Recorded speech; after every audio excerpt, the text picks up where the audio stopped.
ce qu'il y a de clair et d'évident et que personne ne peut ignorer, c'est que la nature, gouvernante des hommes, nous a tous créés et coulés en quelque sorte dans le même moule, afin de nous montrer que nous sommes tous égaux, ou plutôt frères.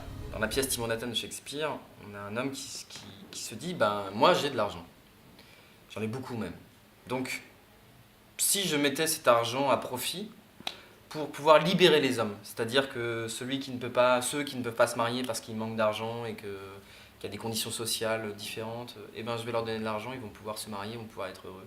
Si on donnait de l'argent finalement à tous ceux qui en ont besoin et si le nerf de la guerre disparaissait. C'est ça le projet de cet homme Timon, riche citoyen d'Athènes. Ce n'est pas un spectacle qui est en toge. C'est l'histoire d'un Grec qui a généré énormément de dettes. Comment se fait-il que je sois assiégé de demandes d'argent Et qui demande à ses amis de lui venir en aide. La fortune de Timon, grâce à ses amis, ne saurait périr. Est-ce que l'Europe, cette fédération d'amis, est prête à soutenir l'un, ou est-ce que tout le monde, au contraire, le parallèle est frappant? Si on annulait la dette de Timon, il pourrait repartir à zéro. Annuler la dette? Mais alors ça t'arrangerait bien, toi, avec ta tête égyptienne. Tu pourrais retourner dans ton pays parce qu'ils annuleraient la Qu'est-ce dette. qu'il a, le facho? Il va se calmer 2 minutes. Que je vous regarde une dernière fois au mur qui renfermait des loups dans votre enceinte. Abîmez-vous en terre et cessez de protéger Athènes. Timon va vivre dans les bois où les animaux les plus cruels seront pour lui moins barbares que les hommes. Timon d'Athènes, c'est aussi l'histoire d'une perte de repères. Si décevant, si vide, si transparent.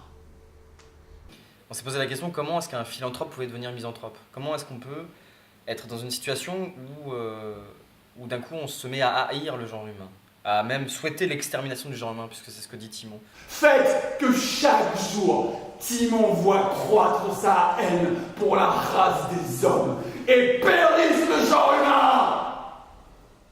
On est dans un discours extrêmement radical. Comment est-ce qu'on devient radical? Puisque la société athénienne, le berceau de la démocratie, est en fait le berceau d'un monstre, autant que l'or qui jusqu'à présent servait à améliorer les conditions de l'homme, en fait servent carrément à sa destruction. La figure de Timon, en tant que figure, en tant que, on va dire, super modèle de théâtre, dit moi je suis celui qui dit je ne peux pas, je refuse ça. Je ne peux pas vivre dans un monde qui soit fait de déception, de trahison, de souffrance et de chagrin. Donc je préfère partir.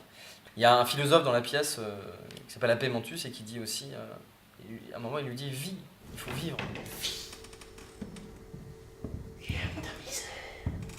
Pour pouvoir vivre bien, vivre heureux, vivre libre, il faut savoir aimer sa condition. Aimer, se contenter, au sens positif, se contenter de ce qu'on a, être content de ce qu'on a, sans quoi on ne peut pas être libre. Il y a un autre personnage qui dit moi, ma liberté, en fait, c'est d'être en servitude, c'est de t'aimer. C'est une forme de liberté aussi, de dire je suis à ton service et ça me rend heureux. On a affaire à quelqu'un qui a un rêve, qui a un projet d'être humain, qui, par ses moyens financiers, dit « j'ai un rôle à jouer dans cette société ». L'une après l'autre, ses croyances s'écroulent. Que son argent n'a servi finalement à rien, alors, qu'est-ce qui lui reste? La disparition. Je ne veux plus participer de ça et je préfère disparaître. Mais il y a aussi, ce qui est intéressant, c'est que le message est ambivalent, c'est que moi personnellement, ça me dit supporte. C'est une tragédie, et il meurt à la fin.